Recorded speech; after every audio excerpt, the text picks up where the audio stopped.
નવસારી જિલ્લાના ખેરગામ તાલુકામાં ખેરગામ બજારથી ધરમપુર જતા તળાવ સામે દર શનિવારે ભરાતા હાટ બજારને કારણે વિકટ ટ્રાફિક સમસ્યા સર્જાઈ રહી છે। ધરમપુરમાં કરંજવેરી ખાતે પુલ ભારે વાહનો માટે પ્રતિબંધિત કરી દેવામાં આવ્યા બાદ તમામ ભારે વાહનો પણ આ જ માર્ગે પસાર થાય છે। હાટ બજારમાં આવતા વેપારીઓ માર્ગ પર જ બેસીને વેપાર કરતા હોવાને કારણે રસ્તા પરથી અવરજવર કરતા વાહનોને અડચણ ઊભી થાય છે।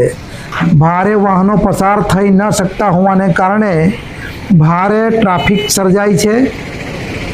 ગત શનિવારે હાટ બજારથી કેરી માર્કેટ સુધી વાહનોની લાંબી કતારો લાગી ગઈ હતી। અહીં પોલીસ કર્મચારીઓ તૈનાત કરવામાં આવે જેથી સુરક્ષા અને સલામતી વધે તેવી સમયની માંગ ઉઠવા પામી છે।